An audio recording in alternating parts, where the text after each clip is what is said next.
კვირას 1 მაისს სრულიად მართლმადიდებელი სამყარო უფლისა ჩვენისა იესო ქრისტეს მკვდრეთით აღდგომას დღესასწაულობს. დიდ შაბათს იერუსალიმის აღდგომის ტაძარში, სადაც მართლმადიდებლური სამყაროს ყველაზე დიდი სიწმინდე, ქრისტეს მკვდრეთით აღდგომის ადგილი მდებარეობს, ტრადიციულად წმინდა ცეცხლი გარდამოვიდა, რომელიც საქართველოში ამ დღისთვის სპეციალურად მივლინებულმა დელეგაციამ ჩამოაბრძანა, რის შემდეგაც ყველა მოქმედ ტაძარში გადანაწილდა და მორწმუნეებს მისი სახლებში მიბრძანების საშუალება მიეცათ.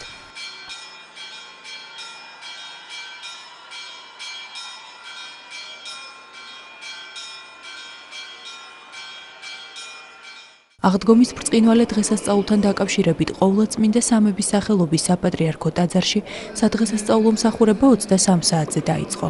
წირვა სრულიად საქართველოს კათოლიკოს პატრიარქმა, მცხეთა თბილისის მთავარეპისკოპოსმა, ბიჭვინთისა და ცხუმ-აფხაზეთის მიტროპოლიტმა, უწმინდესმა და უნეტარესმა ილია მეორემ, წმინდა სინოდის მღვდელმთავრებთან და სამღვდელოებასთან ერთად აღავლინა. არქიდიაკვანმა დემეტრემ სრულიად საქართველოს უწმინდესისა და უნეტარესი პატრიარქის სააღდგომო ეპისტოლე გააცნო.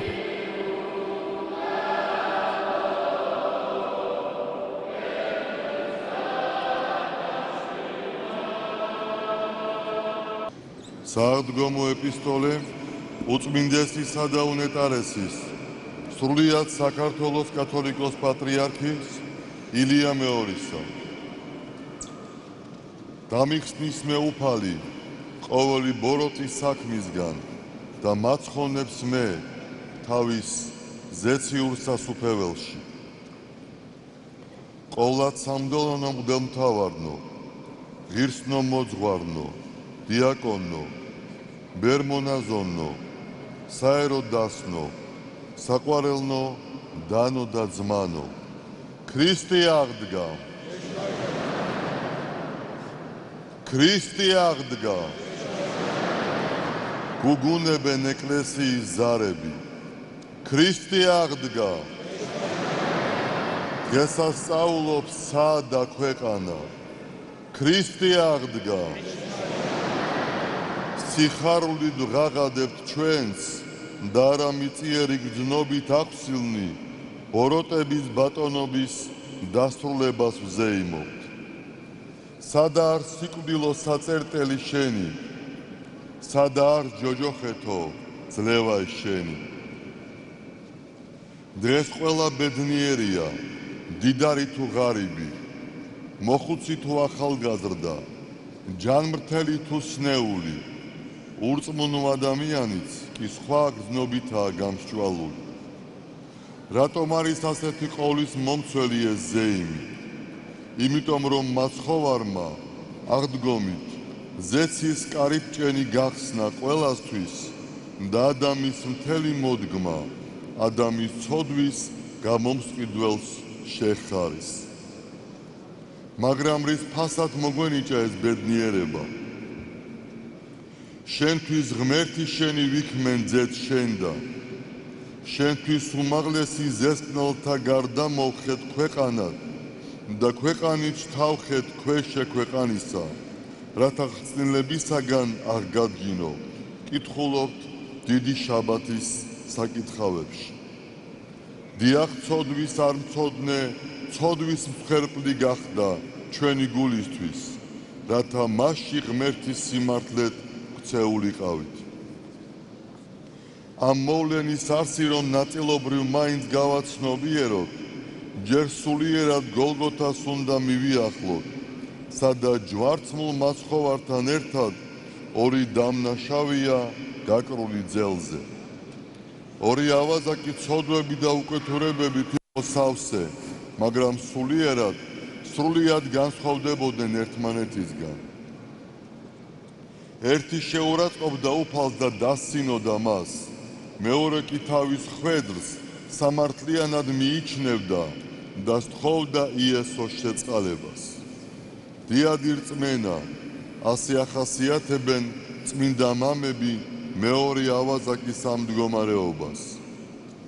საადგომო ერთ-ერთ ჰომილიაში ვკითხულობთ, თვით მოციქულებიც, რომლებიც ხედავდნენ უკვე მკვდრეთით აღმდგარ იესოს, კიდევ მერყეობდნენ და დამამტკიცებელ საბუთებს ეძიებდნენ. ჯვარცმულმა ავაზაკმა კი ყველაზე დამამცირებელი სასჯელი დასჯელი ქრისტე იწამა და შესთხოვა მომიხსენე მეუფალო ოდეს მოხვიდე სუფევითა შენითა პასუხად კი მიიღო ამინ გეტყვი შენ დღეს ჩემთანა იყო სამოთხესა თავმდაბლობამ საკუთარ ცოდვათა გაცნობიერებამ და სინანულმა ავაზაკ სულიერი თვალი აუხილა ჯვარცმული ესოში მაცხოვარი დაანახა რაც გახდა მიზეზი ჯვრიდან ზეცაში მისი მსწრაფლ ახვანებისა აქვე მინდა შეგახსენოთ ქართლის ცხოვრებაში დასული შემდეგი ისტორია იერუსალიმიდან მოსული მოწვევის თანახმად დღესასწაულში მონაწილეობის მისაღებად და ამასთან მაცხოვრი ჯვარცმაზე დასასწრებად წასვლა საქართველოში მცხოვრები ებრაელებიდან ლონგინოსთან ერთად მოუწია წმინდა სიდონიას ძმას ელიოსს. მათი დედა დიდად წუხდა იმის გამო, რაც შეიძლება წმინდა ქალაქში განვითარებულიყო, რადგან გრძნობდა უსამართლო განსჯახდებოდა მართლისა. ამიტომაც შვილი დაარიგა, არ მიეღო მონაწილეობა მაცხოვრის დასჯაში, რაც ელიოსმა აღასრულა და მცხეთაში მაცხოვრის კვართი სწორედ მან და ლონგინოზმა ჩამოასვენეს. მანამდე კი პარასკევ დღეს, როცა ასანიკმა კვერი დაარტყა იესოს ჯვარზე მისაჭედებლად, ელიოზის და წმინდა სიდონიას დედა იმდენად თანაეზიარავ ნებებს უფლისას, რომ დაბეჭდის ხმა მას გოლგოთიდან მცხეთას მოესმა. სამსჯვალმა თითქოს გულში გაუარა, ტკივილისაგან სულ შეზრულმა იკრჩხიალა მწარედ, აღმოთქვა რა, შიდობით მეფობაო ჰურიათაო, რამე თუ მოჰკალთ თავისა მაცხოვარი და მხსნელი და სული განუტევა. ეს არის იესო ქრისტეს, როგორც ჭეშმარიტი ღმერთის სრული აღიარება და ამასთან მისთვის პირველი მარტვილობის მაგალითი კაცობრიობის ისტორიაში. ასე რომ მაცხოვრი ჯვარცმისას მარადიული ნეტარების ღირსი ორი პიროვნება აღესრულა ქრისტეს რწმენით იერუსალიმში ავაზაკი და მცხეთას წმინდა სიდონიას და ელიოზის დედა. წმინდა სიდონიას დედა წმინდანად ახლახანს იქნა კანონიზირებული საქართველოს ეკლესიის მიერ. აღნიშნავთ იმასაც, რომ კეთილგონიერი ავაზაკი ამავე დროს არის მონანული ქრისტიანის სიმბოლო, რადგან ჩვენ ყველანი ცოდვილი ვართ ღვთის წინაშე. მართალია უფლის ნათლისღებით ნათელვიღეთ და განვიბადეთ სულისა და ხორცის ბიწისაგან, მაგრამ ჩვენი დაცემული ბუნების გამო ნათლობის შემდეგაც არ ვიშლით ავზნეს და ვნებათა მონავ ხდებით ყოველდღიურად, რაც საუკუნო დაღუპვას გვიქადის. როგორ მოვიქცეთ, ღმერთს უნდა მიუახლოვდეთ. და რა გავაკეთოთ ამისთვის? უნდა ვისწავლოთ საკუთარ თავზე დაკვირვება, თითოეული ჩვენი ქმედების სწორი შეფასება. უნდა ვისწავლოთ ანალიტიკური აზროვნება, თეთრისა და შავის გარჩევა, რაც საშუალებას მოგცემს ბოროტს განვეშოროთ და სიკეთეს ვემსახუროთ. სამწუხაროდ თუნდაც მორწმუნე, მაგრამ არაეკლესიური ადამიანების უმრავლესობასაც თავდაპირველად გონია, რომ მათ თითქოს ცოდვა არ აქვთ, რომ კარგი თვისებებისანი არიან და არაფერი აქვთ საახსარებო და მოსანანიებელი.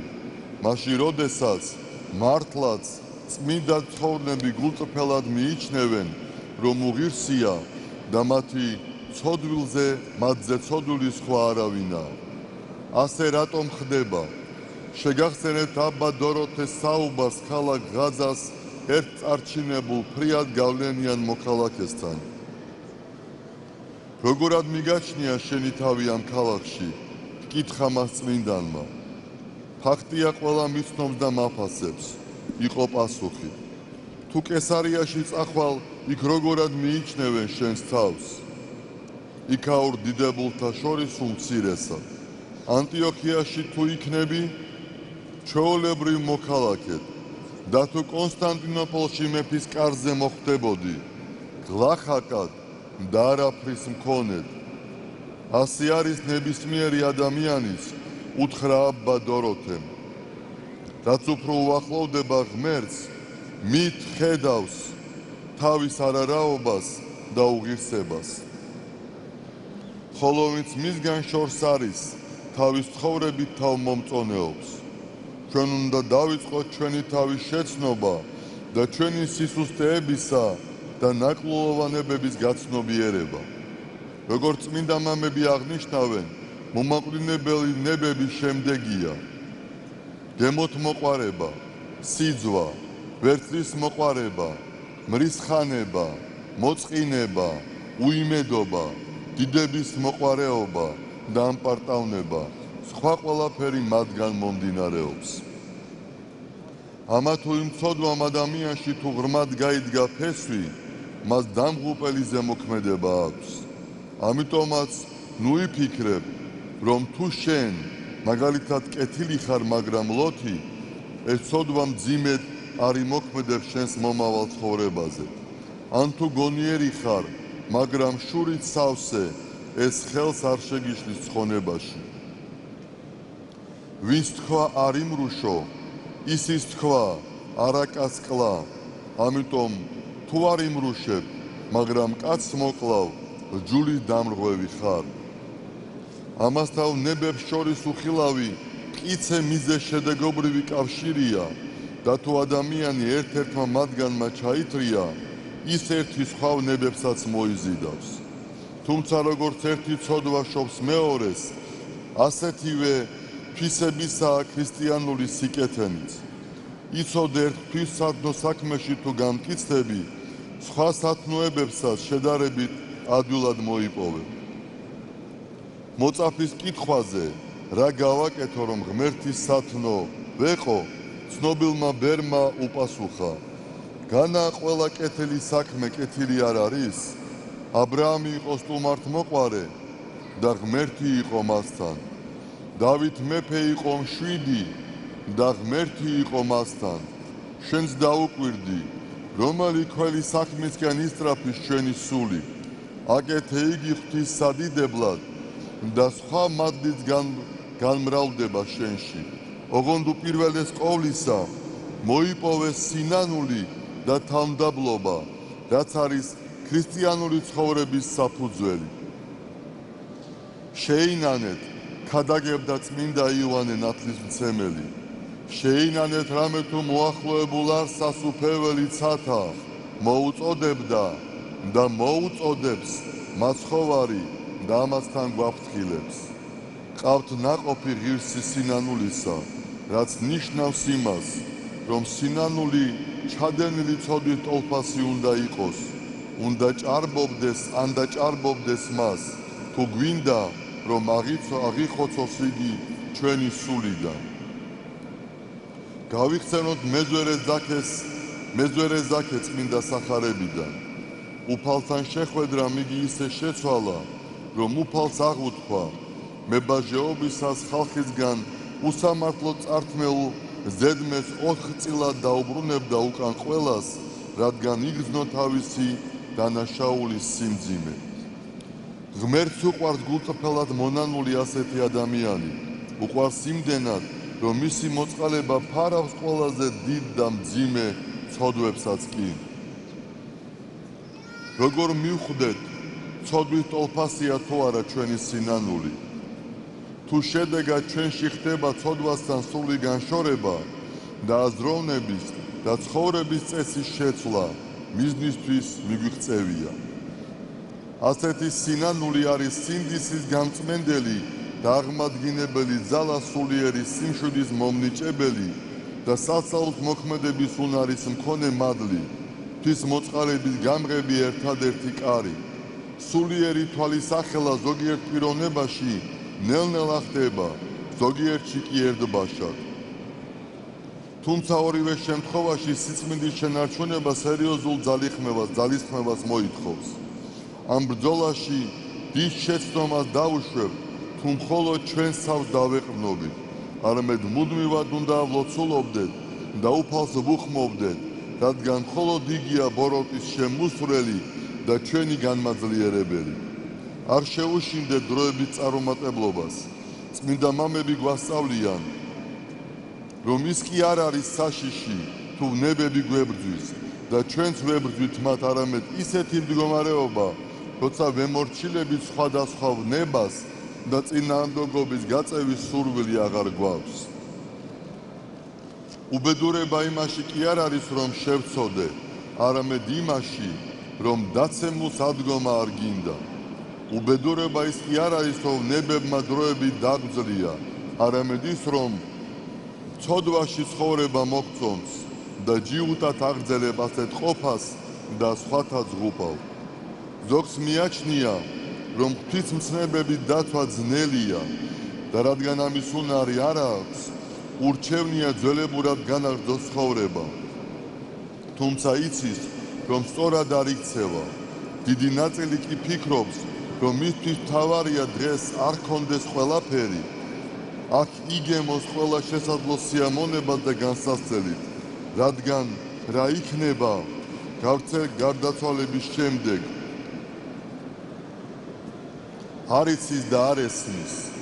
რატომ უნდა დაიტანჯოს თავი რაღაც გაურკვეველი მომავლისათვის, რომელიც მართლა არსებობს თუ არა, არავინ უწყის. ასეთად მოაზროვნეთათვის, რა თქმა უნდა, რაიმე მტკიცებას აზრი არ აქვს.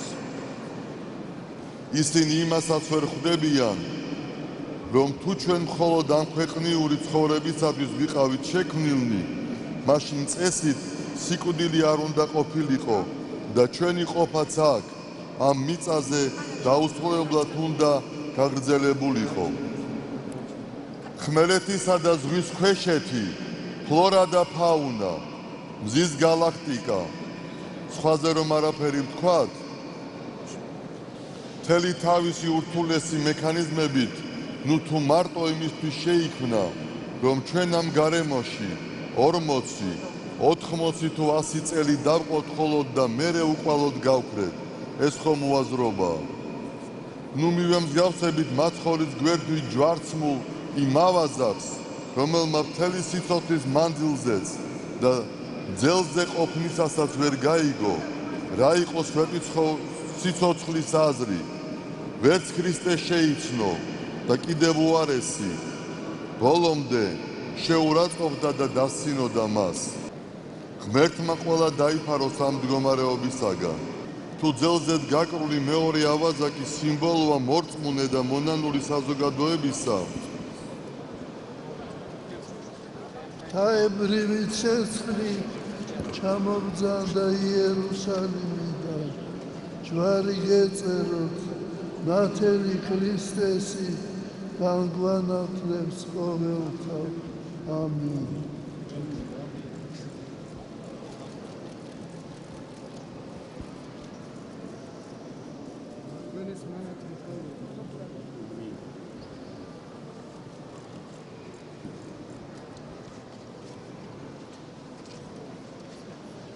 ჩვენ რომელ ავაზანს ვგავართ, როგორი იქნება ჩვენი ჯვარი, გადამრჩენელი თუ წარწმენდელი. ამ ქვეყნიური ჩვენი ყოფა ქარვასლას გავს, სადაც ყველაფერი იყიდება, წერენ წმინდა მამები.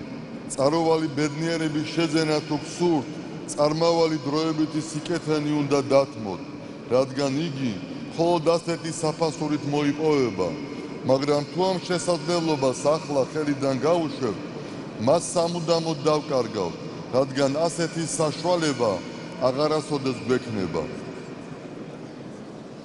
როდესაც საუბრობთ, რომ დროებითი სიკეთენი უნდა დავთმოთ მარადიული ნეტარებისთვის, ეს სულაც არ ნიშნავს იმას, რომ მორწმუნე ადამიანი, საეროთო სასულიერო პირი ამ ქვეყნიურ ცხოვრებას მუდმივ მწუხარებაში ატარებს. სულაც არა, ცოდვასთან და სხვადასხვა ბოროტებასთან სულიერი ბრძოლა, თუ ხდება ცოდვითა და ღმერთზე მინდობით, უფალთან უხილავი, მაგრამ რეალური ისეთი კავშირი მყარდება, ისეთი სხვა განცდა შემოდის, რომ იგი თავისი სიძლიერით ფარავს ნებისმიერ ტკივილს. ამიტომაც ამბობენ, რომ ამგვარად ცხოვრებისათვის სამოთხე დედამიწიდან იწყებაო. დიახ, ადამიანი ბედნიერებისთვისაა შექმნილი და ამას ესწრაფის იგი მაშინაც, როდესაც ნებებს ემონება და მაშინაც, როდესაც ცოდვებს განეშორება. ვისაც ცოდვის მორევში ყოფნა მოსწონს და ამაში პოვებს მხოლოდ სიამონებას, მისთვის გაუგებარი და მიუღებელია ის სიხარული და ნეტარება, რომელსაც ჯვარცმული იესო გთავაზობს.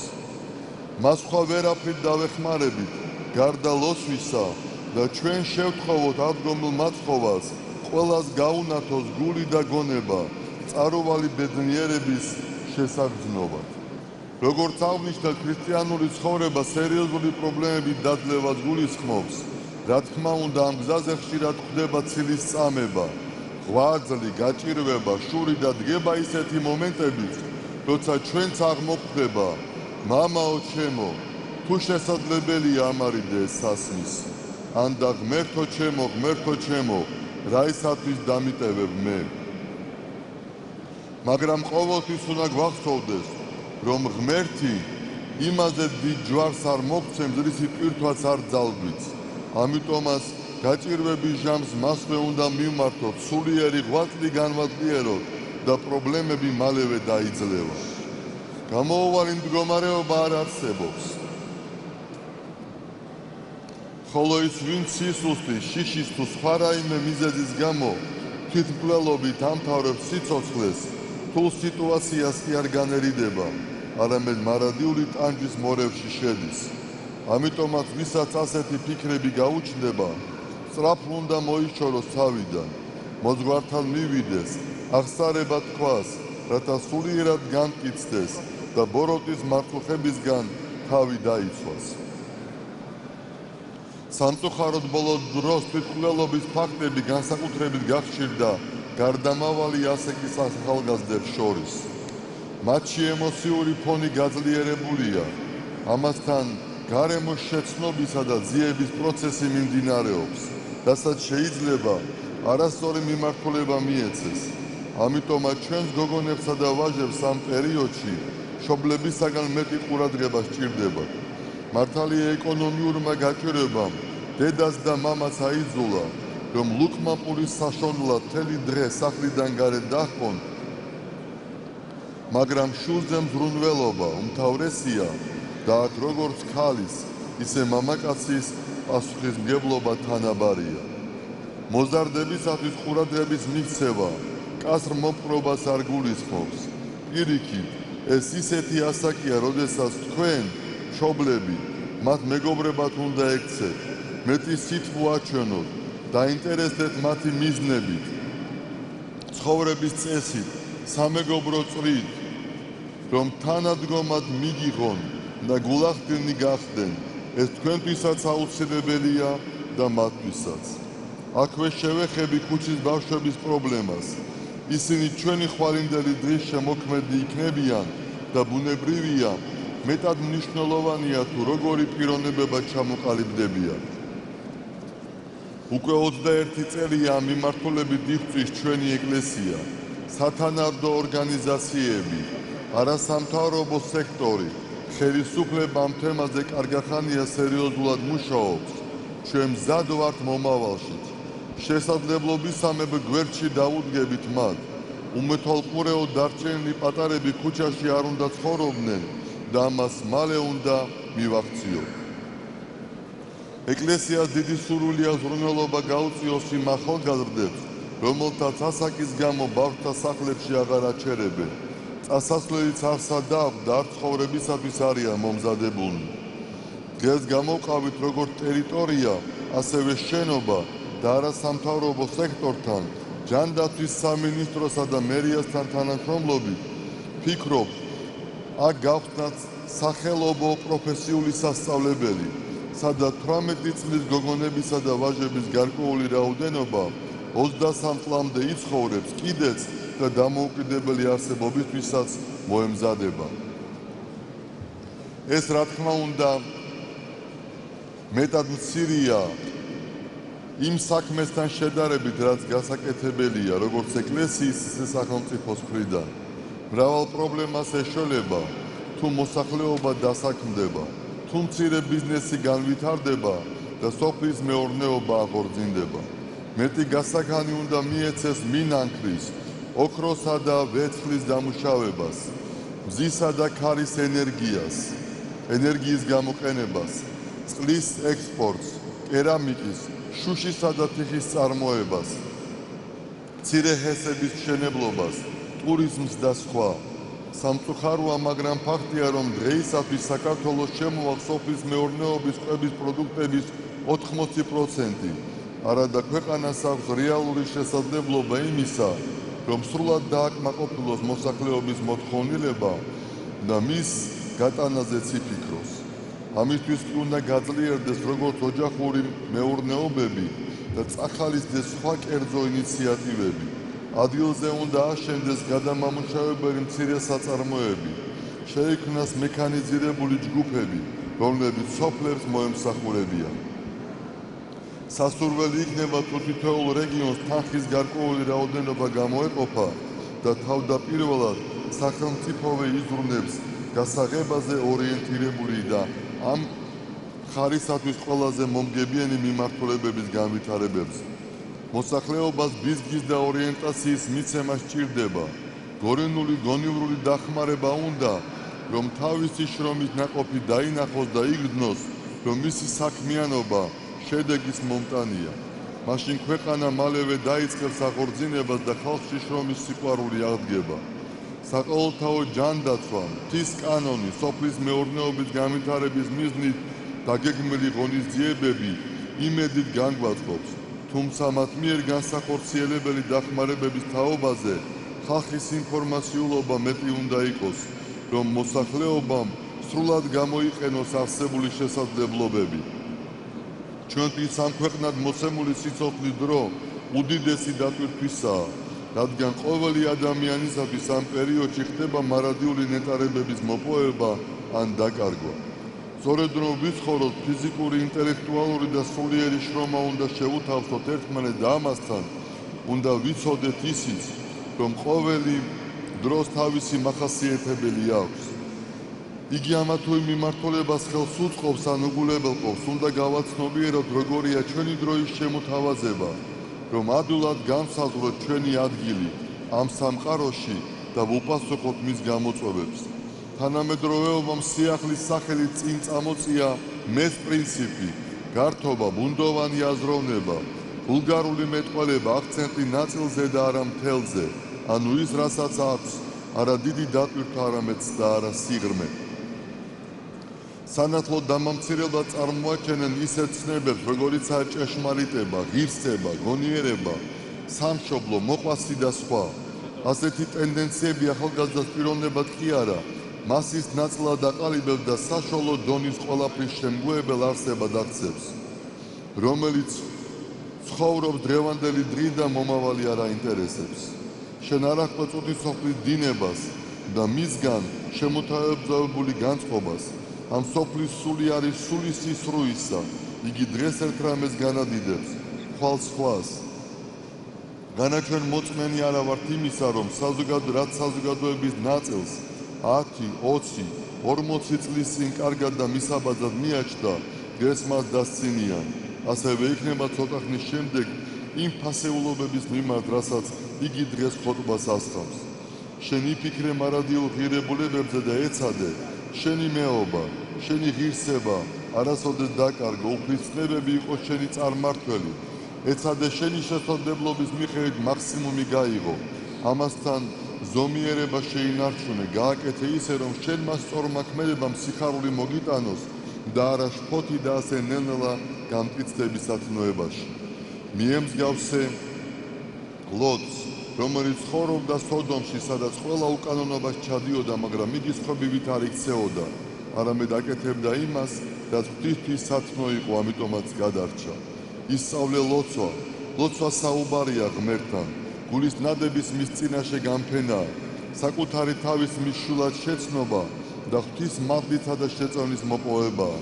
თუმცა სულიერი შრომა მარტო ლოცვას არ გულისხმობს, როგორც უკვე აღვნიშნეთ, ეს რა თქმა უნდა აგრეთვე არის სწორი სულიერი აზროვნება და სულიერი ცხოვრება. ეს რომ შევდოთ უფლის ხსნელ მარჯვენას ხელი უნდა ჩავჭიდოთ და მასთან ვიყოთ განშორებლად. მას არ შეუშინდეთ დაბრკოლებებს, არ შევწყვიტოთ ბრძოლა განწმენდისათვის და ვიცოდეთ, რომ როგორი დაცემულიც არ უნდა ვიყოთ, უფალს ვუყვარვარ და გველოდება, ელოდება ჩვენ სინანულს, ამიტომაც ბრძანებს არ მოვსულ ვარ მართალთა მოსაწოდებლად, არამედ ცოდვილთა სინანულისათვის. მოვედით ჩემ და ყოველნი მაშროლნი და ტვირთმძიმენი და მე განგისვენო თქვენ, რამე თუ უღელი ჩემი ტკბილას და ტვირთი ჩემი სუბუქას. ოღონდ ნაბიჯის გადადგმა არ გადავდო თვალისთვის, რადგან ეს ხვალე შეიძლება აღარ დადგეს. თითოეულ ჩვენგან სასწაულთ მოქმედების უდიდესი უნარი გვაქვს. თუ ღმერთს მივიახლებით და ცოდვებისაგან განთავისუფლებით, ჩვენ სულში დიდი ცვლილებების მომსწრენი გავხდებით. ამისი მაგალითი არიან წმინდანები, ისინიც ისეთივე ჩვეულებრივი ადამიანები იყვნენ, როგორიც ჩვენ ყველანი. ბევრ მათგანს ადრე ჩვენზე არანაკლები სისუსტეებით შეიძლება ჰქონდა, მაგრამ სინანულით, აღსარებით, ზიარებით და სულიერი ღვაწლით ზეციური სასუფეველს მიაღწიეს. ამიტომაც წერს ნეტარი ავგუსტინე, წმინდანთა რიცხვი ყოფილ ცოდვილთა რიგებიდან მრავლდებაო. მას შევიმოსოთ სიხარული, ქართველნო, აფხაზნო, ოსნო, ბერძენნო, რუსნო, უკრაინელნო, ებრაელნო, აზერბაიჯანელნო, სომეხნო, ასირიელნო, უდინნო, ქისტნო, ჩეჩენნო, ლეკნო, ქურთნო, იეზიდნო და ყოველნო მკვიდრნო ივერიისა და უცხოეთში მცხოვრებნო თანამემამულენო. მაცხოვარი დღეს იმედით აღავსებს მთელს სამყაროს. თითოეულმა ჩვენგანმაც ვიქონიოთ სასვეება იმისა, რომ დამიხსნის მე უფალი ყოველი ბოროტის საქმისაგან და მაცხოვნეს მე თავის ზეციურ სასუფეველში. ქრისტე აღდგა! აღდგეთ და ამიერიდან ჩვენც წარვიდეთ სიკვდილისაგან ცხოვნებად, წარვიდეთ ხრწნილებისაგან უხრწნელებად, ბნელისაგან ნათლად, მონებისაგან თავისუფლებად, რათა ვიხაროთ ორსავ სოფელსა შინა. ამინ. თქვენთვის მლოცველი ილია მეორე, სრულიად საქართველოს კათოლიკოს პატრიარქი, აღდგომა ქრისტესი, 2016 წელი. ღამის თევის მსახურება საქართველოში მდებარე ყველა მოქმედ ტაძარში აღევლინა. აღდგომიდან ერთი კვირის განმავლობაში მართლმადიდებლები ბრწყინვალე შვიდეულს დღესასწაულობენ. აღდგომიდან ამაღლებამდე კი ერთმანეთს მისალმების ნაცვლად ასე მიმართავენ: ქრისტე აღსდგა, ჭეშმარიტად აღსდგა.